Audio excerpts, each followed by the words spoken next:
Bueno, retomamos la conexión. Estamos aquí, por suerte, con nuestra colega latinoamericana, la doctora Claudia Alberti. Ella es doctora en medicina del INTEC de Santo Domingo de República Dominicana.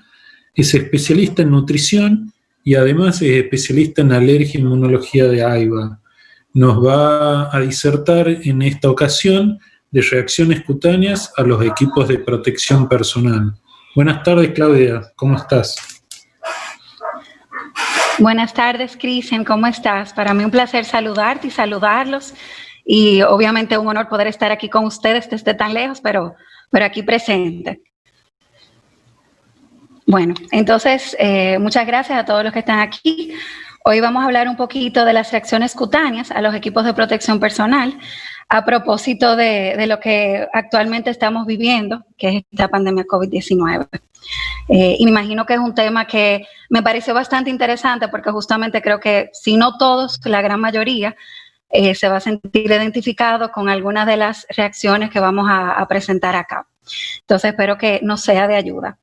Bueno, empezando un poco diciendo que en diciembre del 2019 se descubrió un nuevo coronavirus en la provincia de Hubei, China, en Wuhan, que se esparció rápidamente por todo el país y posteriormente por el mundo, siendo ya catalogado de pandemia por la OMS en el 11 de marzo de este año. Debido a su alto nivel de contagio, los trabajadores de salud se han visto, o nos hemos visto justamente la necesidad de utilizar durante largo tiempo los equipos de protección personal. O sea, por mucho más allá de lo que normalmente estamos acostumbrados a utilizarlos. Y justamente por este uso tan prolongado es que se ha presentado este problema emergente para nosotros los trabajadores de salud. Dentro de los estudios que pude revisar, se encuentran dos factores de riesgo principales. El primero es el uso prolongado del equipo protección personal por encima de las 6 horas, aunque debo decirles que en la mayoría de las ocasiones excedía las 8 y las 10 horas, y en sexo femenino. Dentro de las reacciones cutáneas por uso, una de las principales ha sido la presentada por el uso de las mascarillas N95. Las principales que hemos podido apreciar son cicatrices en el puente nasal, prurito, eritema, maceración, rash, fisuras, erosión, úlceras, abones, descamación y acné. Las reacciones, algunas de estas lesiones descritas por el uso de mascarillas se han clasificado como dermatitis alérgica de contacto, que se han producido por el mismo material de la mascarilla, por el tinte de la mascarilla, por el clip metálico, por el agarradero. Entonces, por justamente los materiales que tienen las mascarillas, estas reacciones se consideran reacciones de hipersensibilidad tipo 4, y en caso de ser necesario, se pueden realizar pruebas de patch justamente para confirmar o descartar la sensibilidad a uno de estos alergenos. Dentro de otras de las reacciones cutáneas que también se han manifestado por el uso prolongado de guantes han sido la resequedad cutánea, prurito, rash, abones y la piel agrietada. Trajes de protección, aunque la prevalencia de reacciones cutáneas por el uso de trajes de protección es menor, también se han visto reacciones muy similares a las que se han presentado por el uso de guantes de látex, aunque obviamente en zonas diferentes y por diferentes razones. Estas son resequedad cutánea, prurito, rash, abones. Al uso prolongado de las máscaras de protección facial y de las gafas de protección facial o los goggles, también se han asociado lesiones por presión y daños en la piel, como maceración, descamación, eritemas, entre otros daños en la piel. Le voy a hablar un poquito de un estudio que se realizó, que se publicó ahora en junio, realizado en la provincia de Hubei, en China, donde se evaluó la prevalencia de las reacciones cutáneas a equipo de protección personal. Entonces, en esta ocasión se realizó una encuesta a 61 trabajadores, todos trabajadores de la salud, donde habían 30 médicos y 31 enfermeras y enfermeros. La población mayor fue de mujeres en un 91.8%, muy por encima de la población de hombres, que fue solo de un 8.2%. Aquí abajo puse la referencia por si luego les interesa buscarlo. Entonces, ¿cuál fue la reacción más presentada a mascarilla N95? Las reacciones por el contacto y el uso de la mascarilla N95 en este estudio, o sea que fue bastante alto, 58 personas de estos 61, de estas 61 personas, no sé si me escuchan, sí, presentó reacciones por el uso de mascarilla N95. La más frecuente fue la cicatriz en puente nasal, en un 68.9%, bastante alto. Perfecto, Claudia. Seguido por prurito facial, ¿perdón? Perfecto, gracias.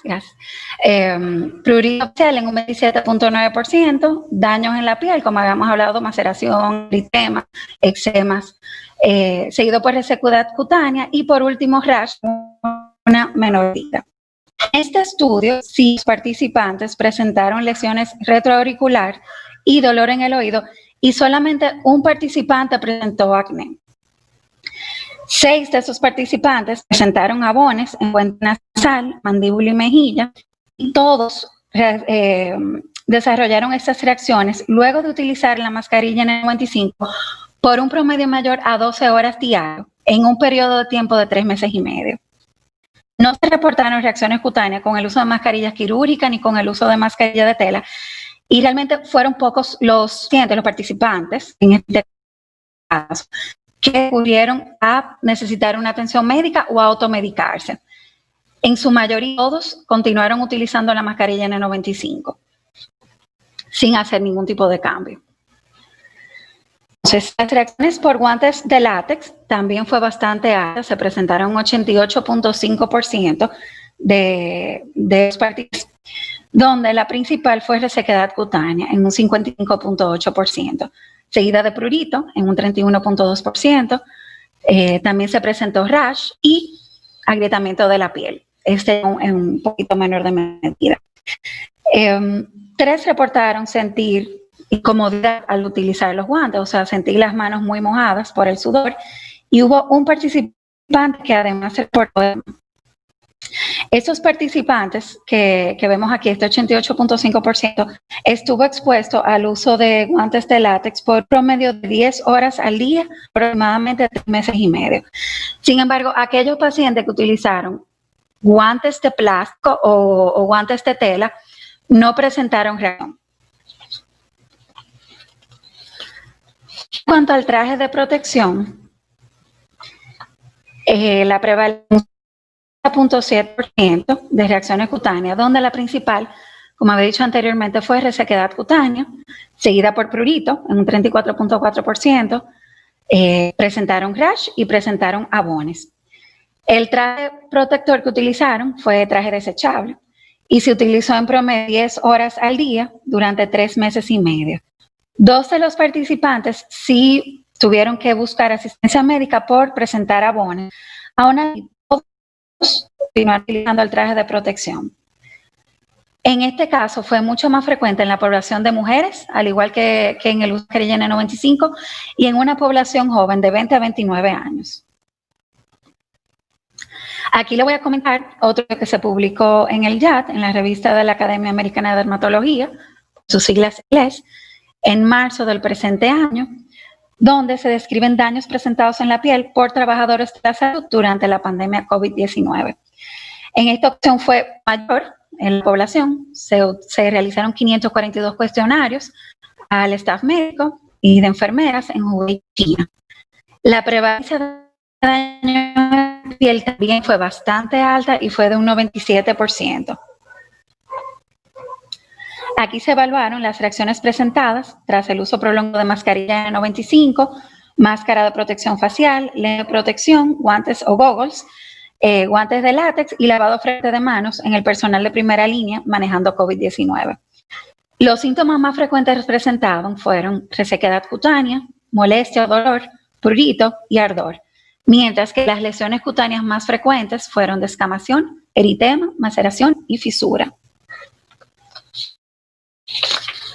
La zona donde se presentó el porcentaje fue en puente nasal, muy parecido al estudio anterior. con un 83.1%. Luego en mejillas, en un 78.2%, en manos y en frente. En este estudio, sí hacen un par que se tomaron en cuenta un factor, o sea, un equipo de protección personal por área de contacto, a diferencia del estudio anterior. Por lo tanto, las reacciones que vemos aquí contabilizadas en el puente nasal fueron aquellas provocadas por los de protección o goggles, mientras que las reacciones en mejillas fueron contabilizadas o se debieron al uso de las mascarillas N95. Las reacciones en la frente que se estudiaron se atribuyeron al uso de máscaras de protección facial y las lesiones presentadas en manos fueron atribuidas al uso de guantes y lavado frecuente de manos. Tanto el tiempo de exposición al equipo de protección personal fue un factor de riesgo cuando sobrepasaban las 6 horas. Incluso no se vio reacción en participantes, en el staff médico que utilizó el equipo de protección personal por un tiempo menor. También otra cosa que atribuye, o aquellos le atribuyen, es el lavado de manos frecuentes, mayor de 10 veces al día, ya que este puede aumentar el riesgo de presentar lesiones en las manos. Esto debido a que esta sobreexposición al detergente puede causar una disfunción en la barrera epidérmica, por lo tanto, deterioro de los queratinocitos. Se ve una ruptura en la barrera física, lo que aumenta la permeabilidad y hay una susceptibilidad de la piel a estos irritantes. Aquí le voy a mostrar, le voy a enseñar y vamos a comentar un poquito otro estudio también que habla de reacciones cutáneas. Busqué estos 3 estudios que me parecieron más completos. Está bien, no hay demasiados porque obviamente eso es algo que ha surgido más a partir de lo que es esta pandemia, pero este en particular se realizó cuando hubo el brote SARS. O sea que este estudio se realizó 2003-2004, ya que se hizo en 2 partes, pero se publicó en el 2006. Es un estudio descriptivo realizado en Singapur, donde se describen las reacciones cutáneas más frecuentes que el usadores de la salud por brote de SARS. En esta ocasión participaron 322 miembros del personal de salud, de los cuales el 14.3 fueron médicos, 73% enfermeras o enfermeros, 12.7 personal auxiliar, que incluían asistentes clínicos, personal de oficina y flebotomistas que estaban en contacto con estos pacientes. El mayor porcentaje fue también de hombres, en 85.7%, de mujeres, en 85.7%, y el hombre, el 14.3% restante. En esta ocasión, la prevalencia de las reacciones cutáneas fue mucho menor que estamos viendo actualmente. Aquí solamente un 35.5% de los pacientes presentaron, o de los participaron en reacción cutánea al uso prolongado, mayor de 8 horas, de las mascarillas N95.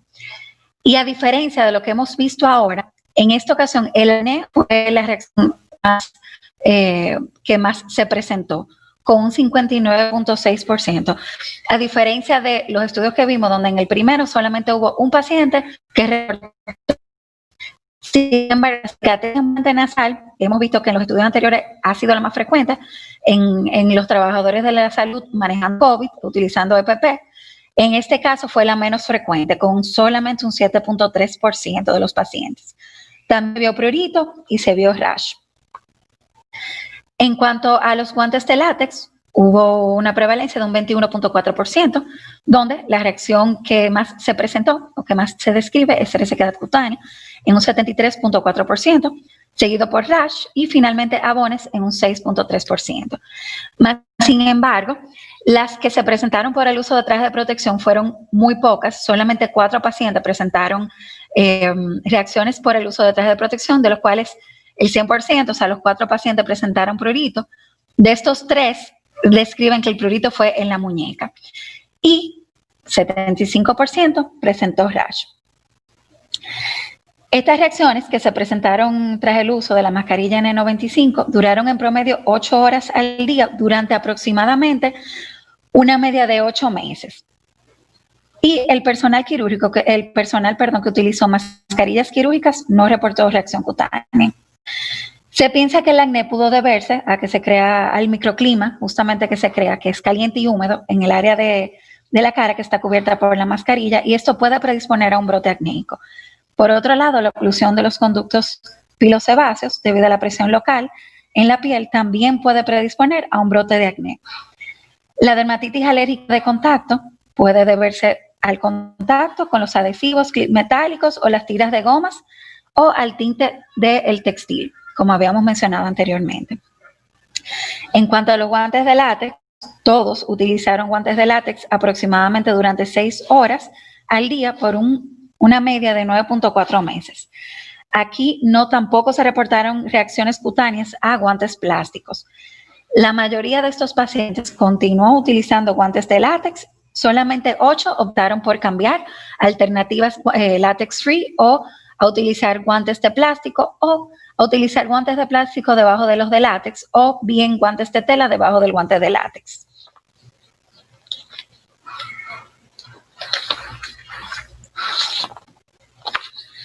Entonces, ya hemos visto cuáles han sido las reacciones más frecuentes que se han presentado, cuáles son las zonas donde se han presentado estas reacciones y cuáles de los equipos de protección personal lo provocan. Ahora vamos a hablar un poquito de cuáles son las causas más frecuentes de estas reacciones o las posibles causas más frecuentes de estas reacciones. Por ejemplo, las reacciones por mascarilla N95, donde la mayor reacción fue la cicatriz en el puente de la nariz.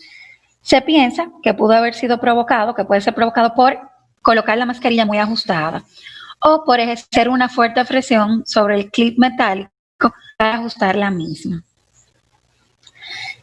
El prurito puede deberse a la incomodidad de utilizar las mascarillas por un periodo prolongado, combinado con el exceso de humedad que se produce, justamente lo que comentábamos hace un momentito, este microclima caliente y húmedo que se produce tras ponerse un tiempo prolongado la mascarilla N95. El prurito también puede resultar por irritación producida por una dermatitis de contacto que se atribuye a una reacción alérgica al material de la mascarilla. Otras lesiones cutáneas pueden producirse al contacto de los bordes con la piel, por el roce, por la fricción que se crea, por la presión que se ejerce, igual que el uso prolongado. También algo que influye es limpiar la piel, o sea, el estado de la piel al momento de aplicar la mascarilla, que debe de estar limpia y debe de estar seca.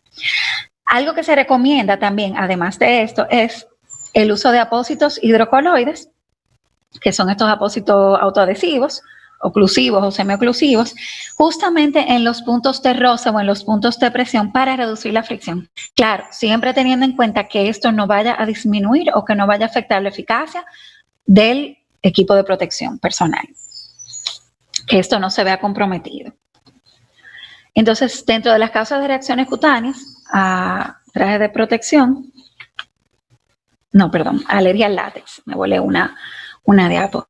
Entonces, bueno, obviamente la principal es alergia al látex, justamente eso se ve mucho más en el personal de salud. Esto es una reacción de hipersensibilidad de tipo 1, que está mediada por la IgE específica frente al látex. Entonces, esta es la principal causa. También la dermatitis de contacto irritativa. Entonces, ¿qué pasa? El uso frecuente y prolongado de estos guantes en un escenario donde puede haber un compromiso de la integridad de la piel justamente por este lavado excesivo de manos, puede exacerbar la dermatitis en las manos, ya que de por sí hay una respuesta inflamatoria agregada.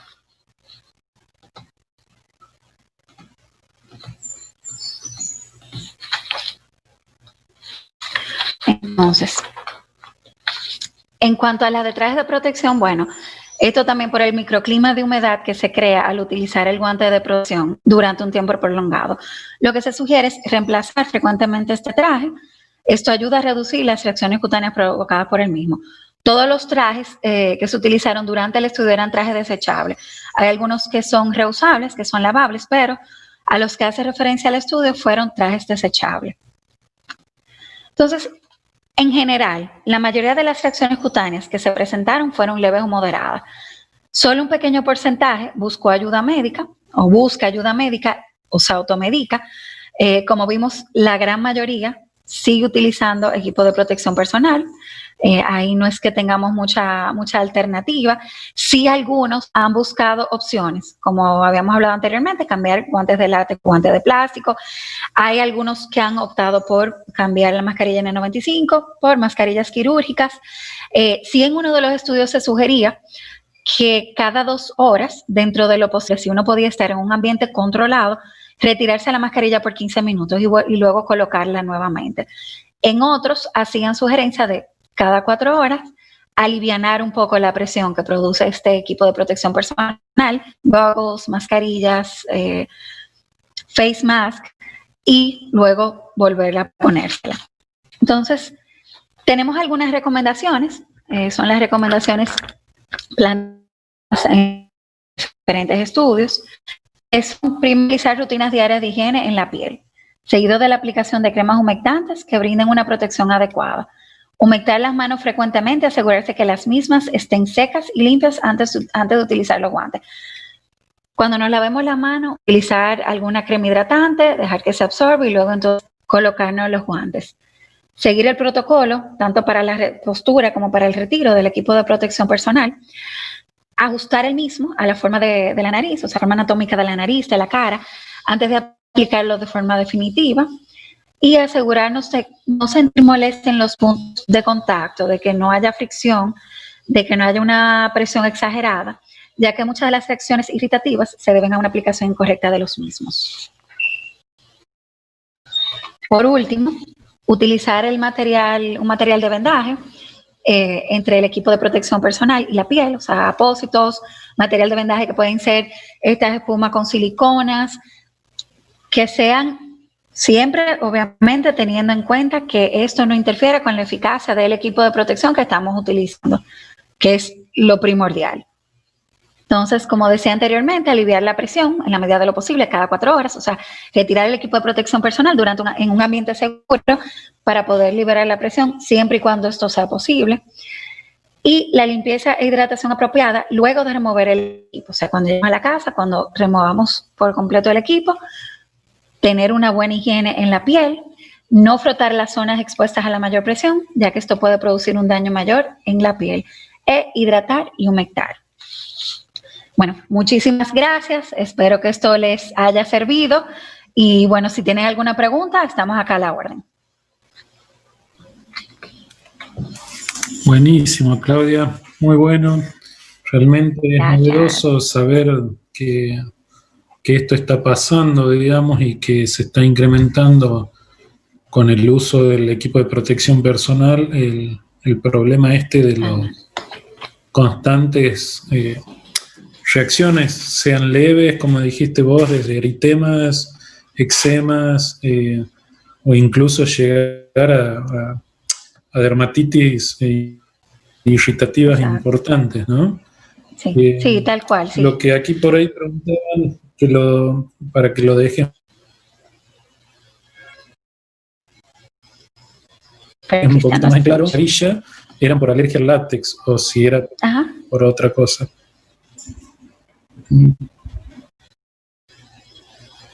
Tipo 1, IG mediada, que sí que era por alergia al látex, pero algo adicional a esto es la condición en que mantenemos la piel. ¿Por qué? Porque estamos expuestos a un lavado constante de manos. La mayoría de las veces, incluso hasta más de 10 veces al día, nos lavamos la mano. Entonces, ya la piel de por sí está un poco debilitada. Le presentamos un irritante adicional, que es el uso de guantes por un tiempo.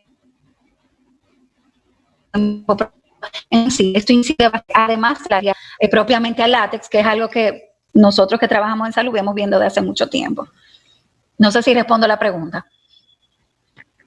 Sí, creo que está bastante claro.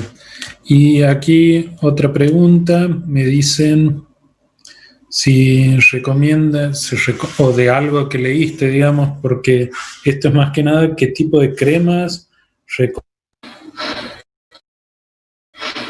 recomiendan las lesiones? Básicamente que calculo que debe ser si lo que leíste es algo preventivo como para usar, para evitar esto. Bueno, preventiva, Sí recomiendan cremas humectantes. En algunos estudios recomendaban el petrolatum, pero no lo recomendaban en la cara porque podía interferir con la eficacia de la mascarilla N95, más sí en las manos.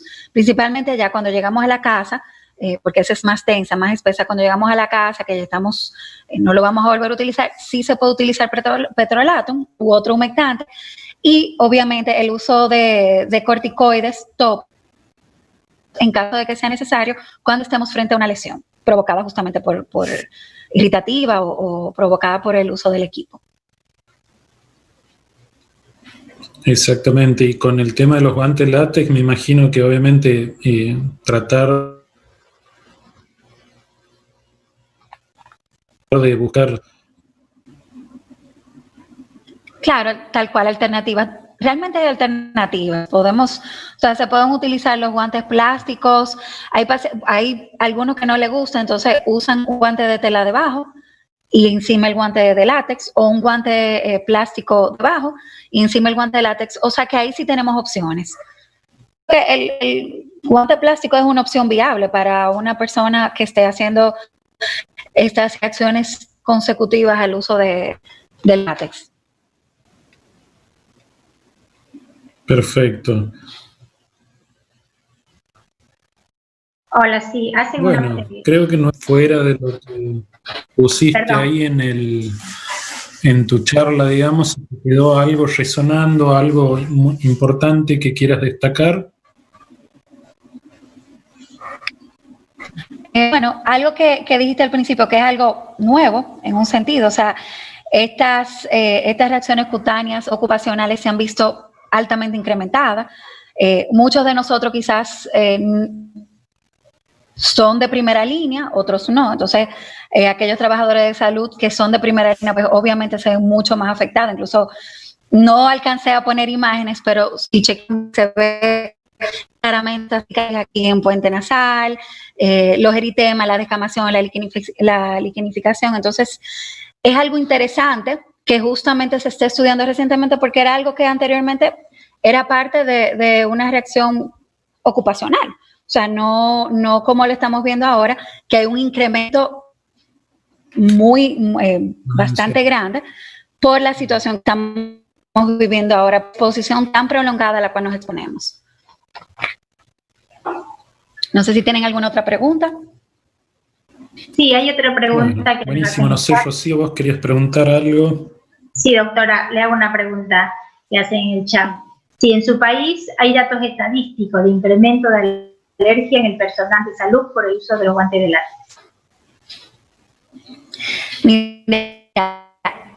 No hay datos estadísticos, pero sí le puedo comentar un poquito a nivel de consulta. Nosotros, el personal que estamos allá y lo que vemos, realmente no hemos tenido, sí hemos tenido más que nada reacciones cutáneas por el uso de mascarilla. Tanto de látex, no. O sea, ni con los pacientes que vemos que son personal sanitario, ni con lo que trabajamos directamente en el centro.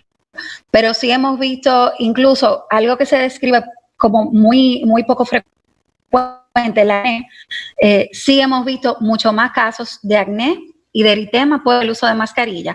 Más sin embargo, por guantes de látex, la verdad que estadísticas no tengo, pero lo que hemos visto en la consulta, no puedo mencionar un caso. O sea que ha sido mucho menos frecuente.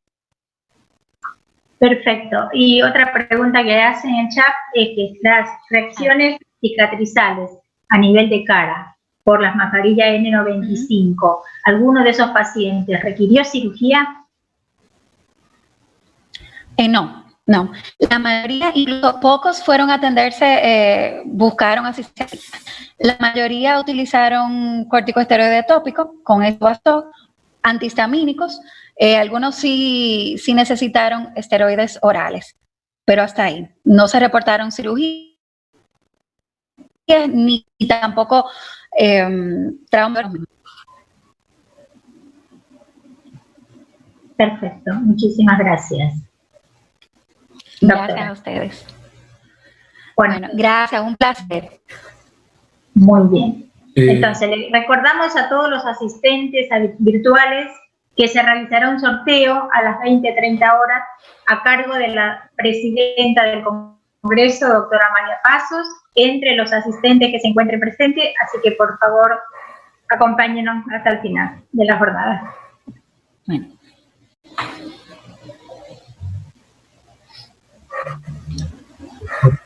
Por ahí agregaría, bueno, el gran esfuerzo que se está haciendo desde cada uno de los integrantes de la comisión de este congreso, desde Amalia Pasos, vos, Rocío, y bueno, y un saludo y un agradecimiento al Laboratorio Casará que bastante hizo y nos dio el puntapié inicial, junto a los demás, obviamente, sponsors que pusieron lo suyo, pero básicamente Casará que nos impulsó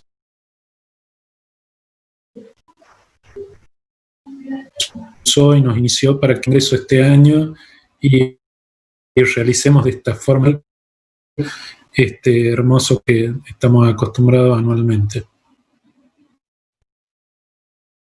Sí, perfecto. Y además un agradecimiento a todas las sociedades científicas que nos permitieron la difusión de nuestro congreso.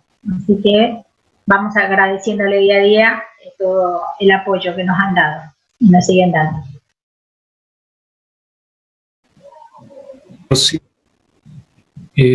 Teniendo en cuenta que se ve que los demás disertantes no pudieron solucionar sus problemas técnicos, si querés hacer el cierre de este espacio. Sí, hasta esperar entonces. Entonces, bueno, agradecemos al doctor Cristian Rubins y a todos los disertantes nacionales e internacionales por sus brillantes exposiciones. Que bueno, vamos a esperar que alguna de las disertantes que todavía están pendientes se pueda agregar. Bueno, esperamos entonces unos 5 minutos. Hola, yo estoy. Perfecto. Bueno, le ¿Estamos damos listos, Lizzy? bienvenida a la doctora. Estaba escondida. Perfecto. Bueno. ¿Puedes compartir pantalla entonces? Comparto pantalla. Bueno, compartimos pantalla y mientras tanto la voy presentando. La doctora Lizzy Tíncopa es médica pediatra de la Universidad de Puebla, México, y de la Universidad Mayor de San Marcos de Perú. Mucho tiempo vivió en Perú y ahora se nos mudó a España. Cada vez te vas más lejos, Lizzy, pero bueno, te vamos a ir a buscar a donde estés. Si vas a Wuhan, también te vamos a buscar en Wuhan. La doctora Lizzy es especialista en alergia e inmunología, es vocal de la Fundación Peruana para el Asma Bronquial y miembro actualmente de la Sociedad Europea de Alergia. Bienvenida, Lizzy, formamos con tu charla. Muchas gracias. Hola, no me veo yo. Hola, sí. Muchas gracias por la presentación, Rubens. Continúe. ¿Me escuchan? Ahora sí, ya, recién. Parece que estamos teniendo ciertos problemas técnicos. Bueno, muchísimas gracias por la invitación. Estoy gustosa de estar con ustedes. Siempre he estado presencialmente, ¿no? Bueno, he hecho todo lo posible, ya que soy una de las primeras alumnas de AIBA, y siempre es un gusto y un placer para mí estar allá. Y bueno, hubiera sido excelente estar en Buenos Aires tomando ese rico café y todas esas cosas, ¿no? Y los mates. Pero igual es un gusto estar compartiendo con todos ustedes, y bueno, es un tema que me ha tocado la inmunoterapia sublingual en niños con rinitis alérgica. Sin embargo, es un poco largo, extenso hablar de eso. Siempre nos complicamos porque necesitamos mucho más tiempo, pero como el tiempo es corto, he tratado de un poco resumir y dar ciertas cosas importantes nada más, para las pastillas importantes que nos puedan ayudar, y sobre todo qué hay de nuevo en lo que estamos viendo en cuanto a inmunoterapia sublingual, ¿no? Entonces, empezamos. Ok. Bueno, hablando de la inmunoterapia con alergenos, ya sabemos que la inmunoterapia, La inmunoterapia es el único tratamiento que puede alterar el curso natural de las enfermedades alérgicas, ya lo sabemos, y que previene nuevas enfermedades o nuevas sensibilizaciones a nuevos alérgenos, y también previene el desarrollo de asma en niños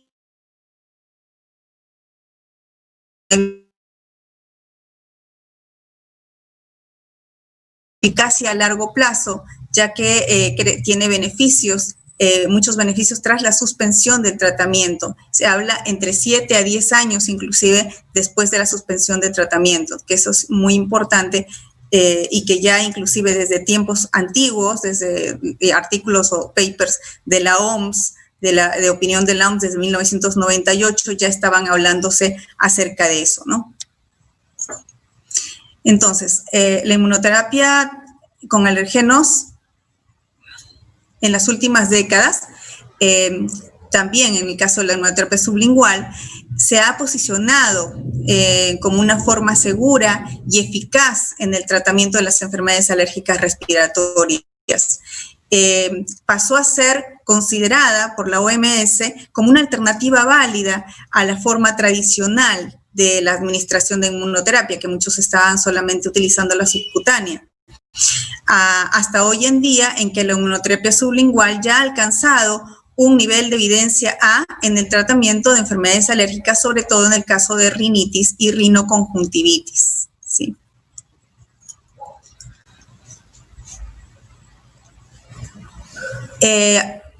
A través del tiempo podemos observar los diferentes papers que se fueron posicionando a través de las diferentes publicaciones o metaanálisis que hablaban ya acerca de la rinitis alérgica desde 1986, de la inmunoterapia sublingual, desde 1986 hasta la fecha.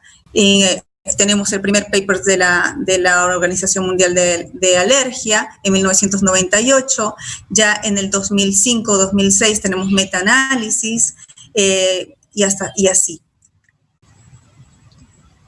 Y bueno, tenemos diferentes artículos, diferentes guías que hablan mucho acerca de lo que es los consensos de cómo manejar la inmunoterapia sublingual en forma correcta, en forma unificada para evitar problemas. Se han publicado muchísimos. Y en este caso nosotros para esta exposición he tratado de recopilar todos estos consensos y las principales guías que son las que actualmente están rigiéndose para poder dar las alternativas de un correcto uso de la inmunoterapia sublingual y cuáles serían las recomendaciones actuales, ¿no?, de la inmunoterapia sublingual. Esto es lo que actualmente debemos hacer. Bueno, para poder saber cuál sería en realidad cómo iniciar la inmunoterapia sublingual, lo más importante es hacer un diagnóstico específico, un diagnóstico correcto. Y para ello es importante identificar a tiempo, identificar correctamente el alergeno causante de la enfermedad alérgica de nuestro paciente, la alérgica respiratoria. Y sabemos que la inmunoterapia está indicada en enfermedades respiratorias de tipo rinitis, asma o rinoconjuntivitis. Entonces, si sabemos identificar adecuadamente este alergeno causante y lo plasmamos con su historia clínica, lo correlacionamos con la historia clínica del paciente, el ambiente donde vive, etcétera, y hacemos lo posible por ser lo más específica posible en cuanto a la identificación de este alergeno a través de las pruebas cutáneas, por ejemplo, podemos lograr un adecuado tratamiento, una adecuada inmunoterapia y obviamente lograr la efectividad que estamos buscando. Entonces, el uso de la inmunoterapia en niños de 2 a 5 años de edad, esto es lo que está siendo siempre controversial desde hace muchísimo tiempo, desde su inicio, y actualmente todavía, aún en todas las guías que se han revisado, las guías a nivel mundial, igual sigue siendo controversial, pero sin embargo, cada vez menos, cada vez se está recomendando mucho más con niveles de evidencia el uso en estos niños, ¿no? Por ejemplo, en los adultos, la inmunoterapia sublingual o subcutánea también ha demostrado muchos beneficios en la reducción de los síntomas, como ya sabemos, y en la medicación en los pacientes pediátricos con alergia respiratoria, por lo que se debe ser considerada su administración también entonces en pacientes pediátricos, los pacientes en los cuales realmente haya una clara recomendación para su uso, ¿sí? Entonces, aquellos pacientes de 2 a 5 años en los cuales identifiquemos que realmente tienen clínica importante, cuadro clínico importante, exacerbaciones agudas, problemas que nos indiquen la importancia que tendría la inmunoterapia en la mejoría de sus síntomas, sería muy importante reconocerlos y valorar la posibilidad de iniciar o no de acuerdo a cada paciente, porque cada paciente es individualizado, ¿sí? Entonces, el uso de inmunoterapia en niños de 2 a 5 años, según las guías revisadas, ahorita yo he revisado varios consensos y dentro de esos consensos, uno de los que más me gustó, que realmente ha recopilado muchos consensos mundiales, varias guías mundiales y se han regido básicamente en 3, es la guía mexicana que actualmente ha sido actualizada en el 2019. Entonces, ellos sugieren que sí, puede utilizarse en niños de 2 a 5 años con un 85% para la inmunoterapia subcutánea y un 97% para la inmunoterapia sublingual, con una evidencia 4-4 y recomendación DD, niveles de recomendación DD. Igualmente, las pruebas cutáneas están indicadas para poder identificar el alérgeno causante como habíamos hablado antes y a partir de eso poder determinar la inmunoterapia. Y estas pruebas cutáneas están indicadas en rinoconjuntivitis, asma, dermatitis atópica, etc.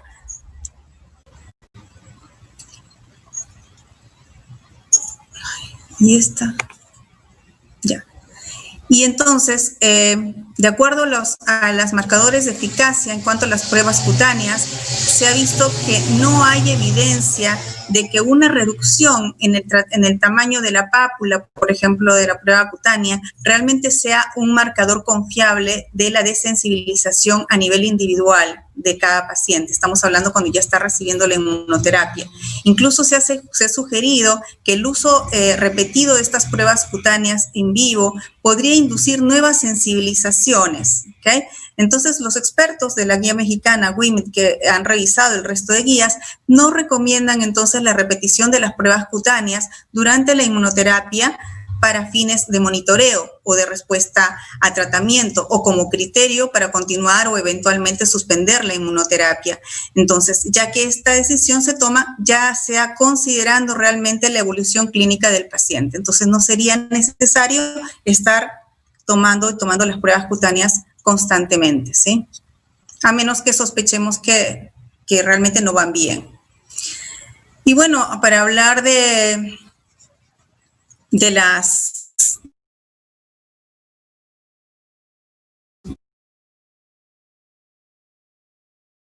que desencadena cuando hay un aumento en cuanto a los alergenos, al aumento de alergenos y el ingreso a nuestro organismo. Entonces, la elevación de todo lo que son las células TH2 con todas sus moléculas, las interleuquinas y la degranulación de los mastocitos y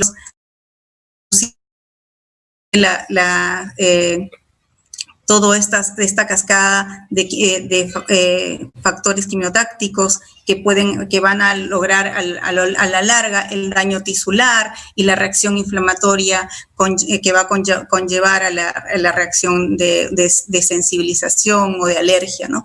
Entonces, esta reacción de alergia es bloqueada y va a haber de este tipo, en cuanto a esta reacción, van a haber ciertos cambios con la inmunoterapia, ¿no es cierto? Entonces, estos cambios de la inmunoterapia, tenemos que, por ejemplo, hay una disminución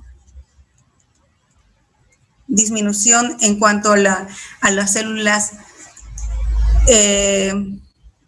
DC2, aumento de las células reguladoras, aumento inclusive de las células de la interleuquina 10, disminución de las células, sobre todo de la mayoría de células TH2, y aumento de las células TH1 o células T reguladoras.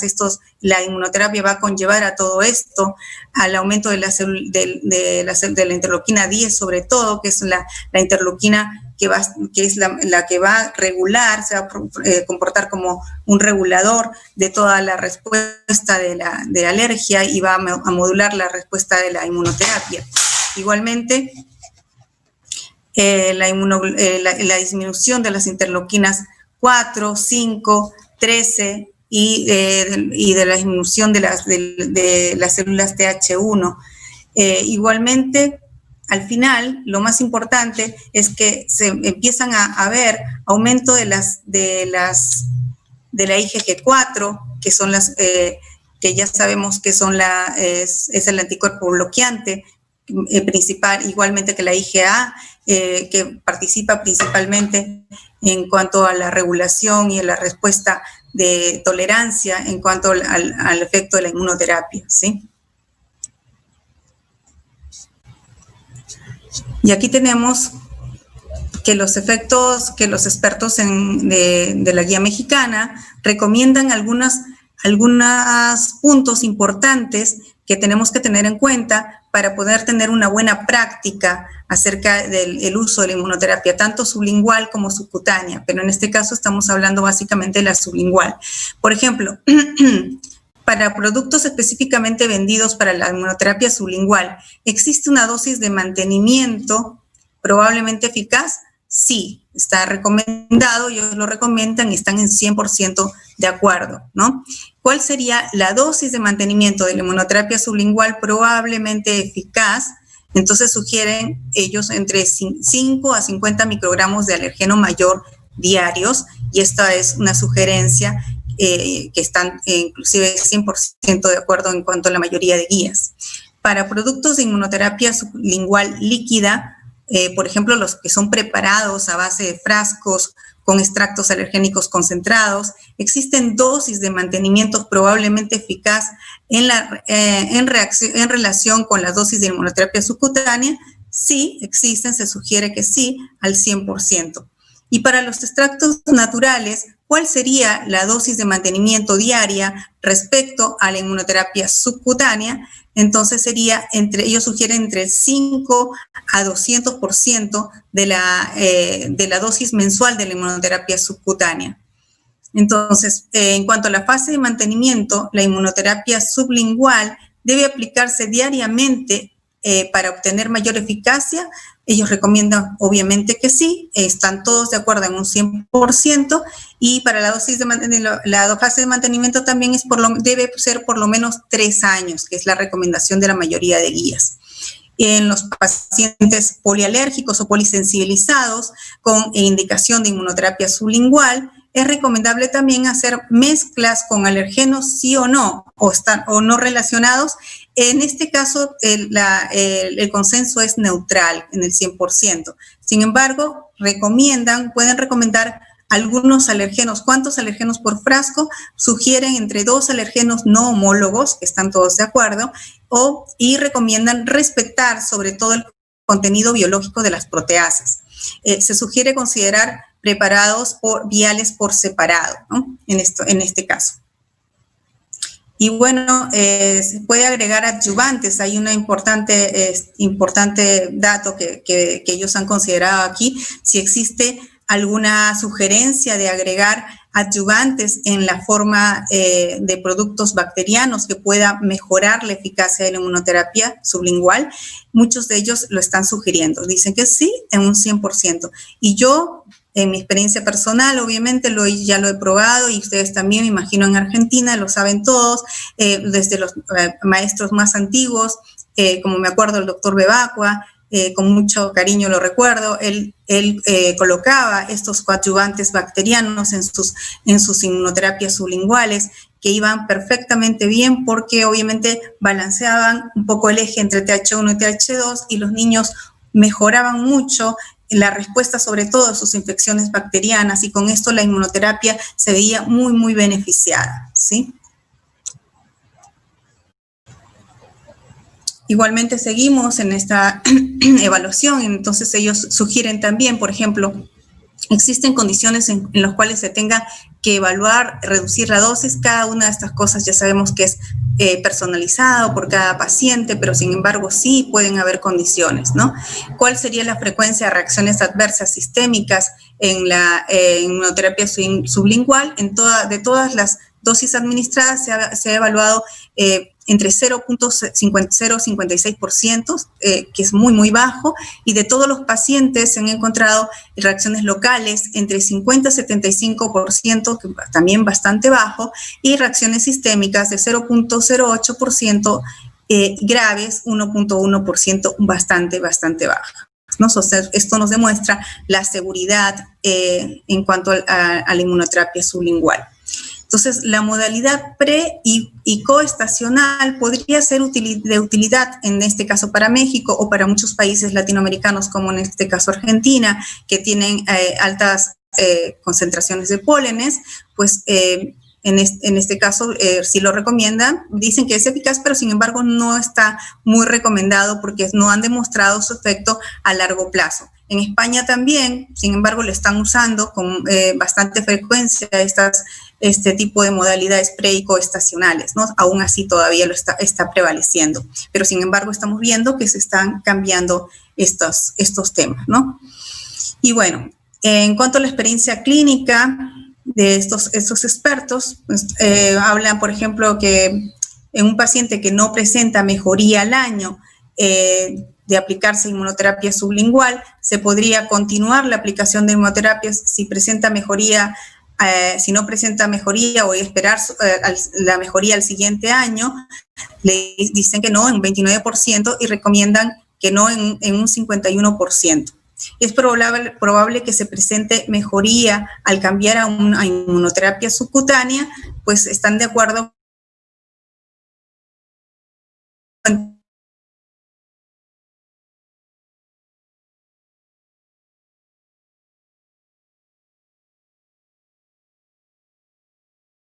estudios de alta calidad, doble ciego, placebo controlado, que han demostrado la eficacia y la seguridad de la inmunoterapia sublingual como guía de en este caso, por ejemplo, como en las guías de la European Academy of Allergy and Clinical Immunology o en la sección de rinitis de la World Allergy Organization Immunotherapy, en todas estas guías, respecto sobre todo a pólenes y ácaros del polvo casero, la evidencia para extractos de caspa animal y hongos es menos sólida, sobre todo para cucaracha, casi nula, ¿okay? Entonces no se recomienda.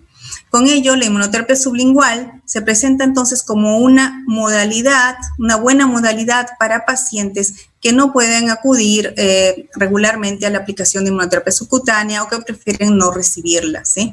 Además, el nivel de seguridad de la inmunoterapia sublingual es mucho más elevado que el de la inmunoterapia subcutánea. Hasta el momento no se han encontrado reacciones grado 5, ¿ok?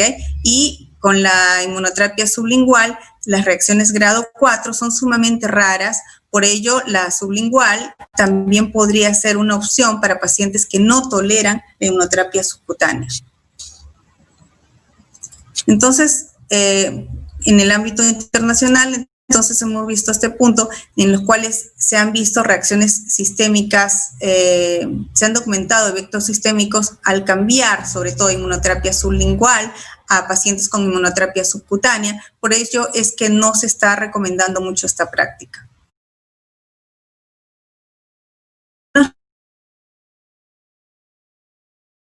Desde el 1998 revisiones y metaanálisis que hablan de la eficacia y seguridad, pero sin embargo las últimas revisiones o últimos metaanálisis En este caso son pocos, ¿no? Pero me he dedicado a hablar acerca de 2 o 3. En este caso he encontrado este artículo muy importante, muy interesante, que es que habla de los recientes avances en rinitis alérgica desde 2018, ¿sí? O del 2019, publicado en Denver, Estados Unidos, en los cuales se está evaluando la eficacia de la inmunoterapia sublingual en pacientes niños con rinitis alérgica, en los cuales, por ejemplo, han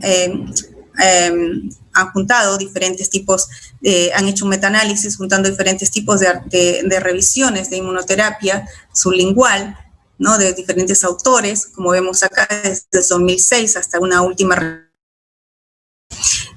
utilizando extractos alergénicos desde pólenes hasta ácaros del polvo casero, en los cuales han identificado, obviamente, cada uno de ellos sus alérgenos mayores, cada uno con sus diferentes unidades, dependiendo de los laboratorios que han utilizado, que es lo que han tratado de hacer la mayor unificación y consenso posible, y han encontrado que sí realmente hay una diferencia estadísticamente significativa en cuanto a la reducción de síntomas, en cuanto y a la reducción del uso de medicación en pacientes que recibieron inmunoterapia, en este caso inmunoterapia sublingual, en este caso en este estudio el 21-29%, luego tenemos también en el último tenemos un 17 al 20% en cuanto a la reducción del uso de medicación y de síntomas, ¿sí?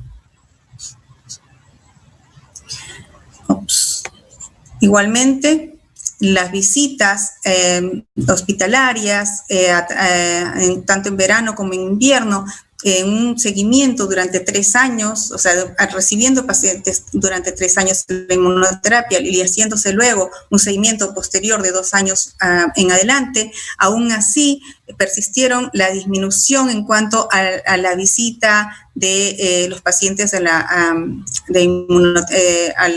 los hospitales y una mejoría clínica importante en cuanto a sus exacerbaciones. Este es otro artículo que vemos que es de 2018, publicado en el Allergy de Alemania. Los científicos alemanes han identificado también, han hecho un estudio retrospectivo acerca, y han incluido muchísimos realmente pacientes que recibieron inmunoterapia sublingual, y esto lo han hecho en base a encuestas y en base a consultas de muchísimos médicos alergistas alemanes, los cuales han dado su información importante y han llegado a diferentes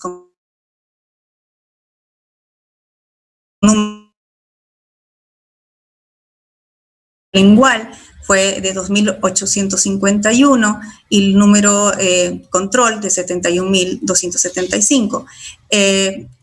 Ellos consideraron diferentes parámetros, ¿no? Entre hombres, mujeres, pacientes de grupos etarios diferentes, en los cuales se evaluaron mientras estuvieron recibiendo la inmunoterapia, hubo una disminución estadísticamente significativa en cuanto a también las prescripciones que recibieron ellos en cuanto a las consultas dermatológicas, neumológicas en pediatría, estatus de asma, etc. Igualmente, después de recibir el tratamiento, en una progresión en cuanto a después de recibir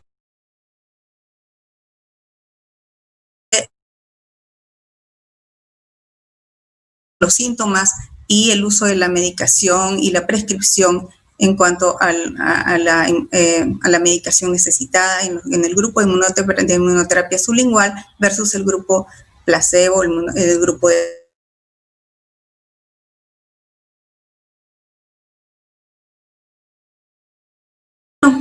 como conclusión quería decirles que efectivamente la inmunoterapia sublingual, específicamente para rinitis alérgica y rinoconjuntivitis, está demostrando ser una herramienta segura y eficaz para el control de esta enfermedad y asimismo se sigue demostrando su efecto preventivo en el desarrollo de asma en pacientes con rinitis alérgica. Sin embargo, es necesario realizar una buena práctica de acuerdo a los consensos establecidos para evitar fallas en el tratamiento y efectos adversos importantes. Muchísimas gracias.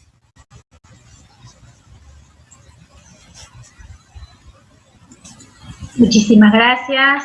Muchas gracias, Lisa. Muy bueno estuvo. Y bueno, un montón de preguntas, me imagino, pues es un tema que nos toca a todos a diario y los que hacemos la especialidad sobre todo. Por ahí una pregunta mía, desde iniciado, digamos, el proceso de pandemia, en lo personal, aparte de lo que leíste, lo que presentaste, que es genial para tener una idea, si bien vos sos pediatra, seguramente hay mucha más inmunoterapia sublingual en tus pacientes que subcutánea. Ahora mi pregunta es, en este tiempo, ¿hubo más pacientitos tuyos que pasaron de subcutánea a sublingual o viceversa o todo lo contrario? Sí, en realidad yo sí he tenido experiencia en pasar pacientes de subcutánea a sublingual. Una de las razones que he tenido para hacerlos ha sido reacciones, ¿no? Reacciones que hayan presentado un poco sistémicas que tuvieron con la subcutánea, y entonces los pasé a inmunoterapia sublingual, obviamente con mucha cautela, obviamente para no empezar de frente a la dosis de mantenimiento, justamente sino es como iniciar nuevamente la inmunoterapia sublingual, porque ya hemos visto inclusive con la revisión de la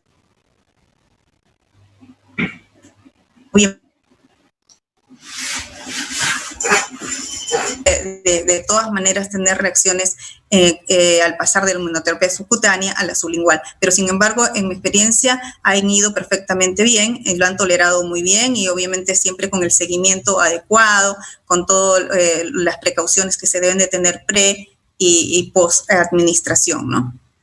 Y perfecto. En cuanto a la sublingual a subcutánea, casi no he tenido la experiencia en cuanto a pasarla, ¿no? De sublingual a subcutánea, porque obviamente si empezaron con sublingual, que se les sugiere completarla, y más bien lo que he podido hacer es, terminando los 3 años de sublingual, muchos pacientes han podido de repente continuar con 3 años más de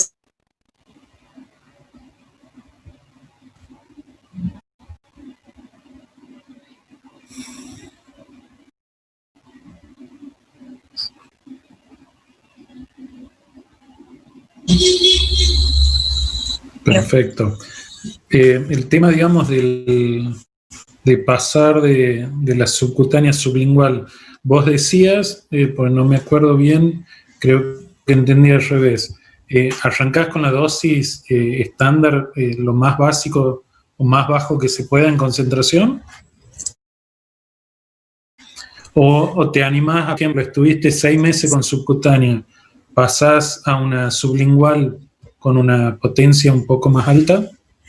No, una potencia, o sea, en general se podría pasar de una subcutánea a una sublingual ya de frente a una fase de mantenimiento, ¿no? O sea, de la fase de mantenimiento de la sublingual. Pero sin embargo, no se recomienda mucho cuando el paciente realmente ha tenido antecedentes de hacer una reacción cutánea, de reacción sistémica con la inmunoterapia subcutánea. Entonces, de todas maneras, se recomienda bajar un poco la dosis de la sublingual, empezar desde la fase de inicio, no de la fase de frente de mantenimiento. Tal vez no desde el primer frasco, ¿no? de la inmunoterapia sublingual de la fase de inicio, pero sí teniendo la precaución de hacerlo un poco más gradual. Bien, aquí hay una pregunta de Alejandra Celenza. Me pregunta si hay recomendaciones por parte de AIBA en la realización o no de subcutánea, teniendo el contexto de la pandemia. Bueno, aquí creo que tendría que contestar o el doctor Cultraro o Amalia Pasos, no sé si están escuchando, si lo pueden contestar. Por parte, digamos, lo que yo sé es que justamente lo que se está recomendando desde AIBA, desde la asociación, es que no se corte la inmunoterapia y en muchos casos se indique en los pacientes, sobre todo que tienen dificultad de acceso para la colocación de inyectables subcutáneas, pasarlos a sublingual para que en su domicilio lo realicen. No sé ahí en la Sociedad Europea qué dice respecto. Sí, claro. Más o menos lo mismo. Uh-huh. Sí, o sea, no tendría por qué cortarse. La idea es continuarla. Es beneficioso para el paciente. Exactamente. Bueno. Y bien. Y otra pregunta que surge es si tenés alguna experiencia o de lo que leíste en la vacuna subcutánea sublingual para dermatitis atópica o otra indicación que no sean las típicas como la rinitis, asma y conjuntivitis. Claro, para dermatitis atópica todavía no están los conceptos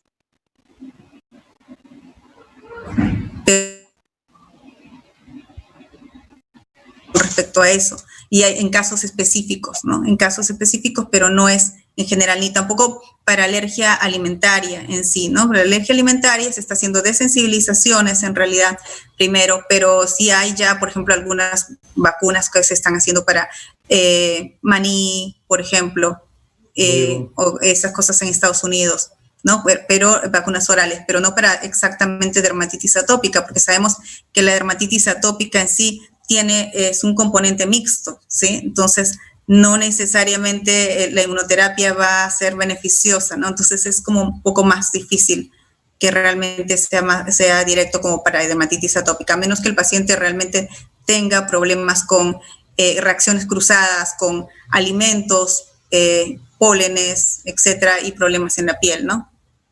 Exactamente. O algo bien identificado como un ácaro o algo que produzca algo más. Exacto. Que está asociado a una rinitis o un asma. A un asma, claro, pero que difícilmente tenga que ver con su piel, ¿no? O sea, sabemos que la dermatitis atópica tiene mucho que ver más que todo con la barrera cutánea, con específicamente la cerosis, que siempre es la que altera la piel, y entonces con la humectación, con todas esas cosas, los pacientes mejoran y son muy pocos los que realmente se demuestran alergias alimentarias ocultas, ¿sí? Exactamente. Y teniendo en cuenta otra pregunta, que sos pediatra y si tenés por ahí experiencias en alergia a himenópteros y si viste o leíste algo de algo que esté un poco más avanzado en inmunoterapia sublingual para himenópteros. Himenópteros, no te escuché bien al final, que la alergia a himenópteros, y si leí algo más acerca de... Claro, por ejemplo, si tenés primero una experiencia personal o si leíste algo en concreto, algún paper donde hable de la eficacia de la vacuna sublingual para tratar alergia a himenópteros.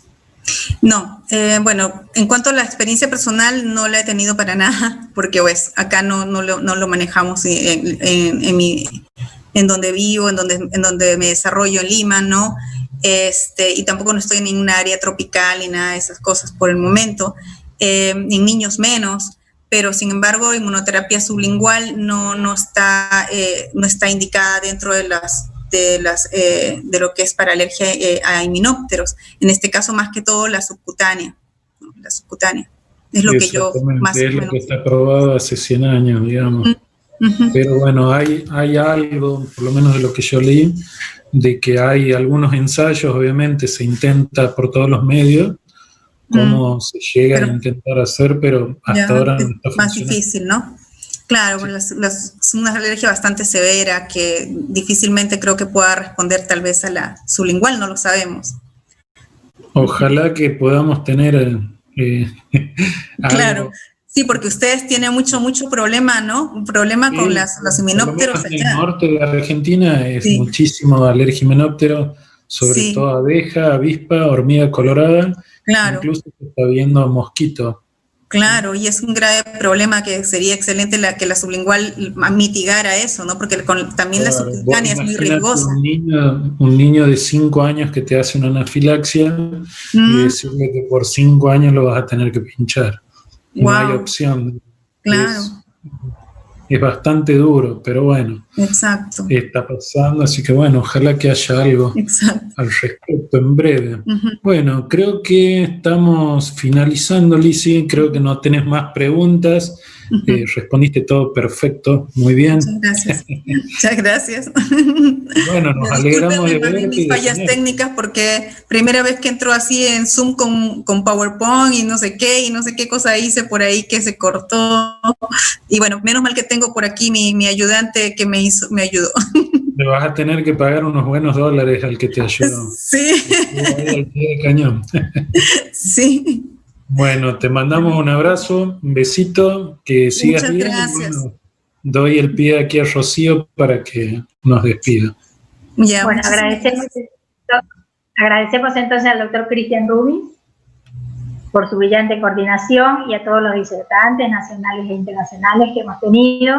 Así que gracias, doctora Claudia Alberti, gracias a la doctora Lizzy Pincopa, y aunque sea de forma virtual, estamos juntos, eso es lo más importante. Eso es cierto. Así que bueno, pasamos entonces a la siguiente charla, que lo va a presentar la doctora.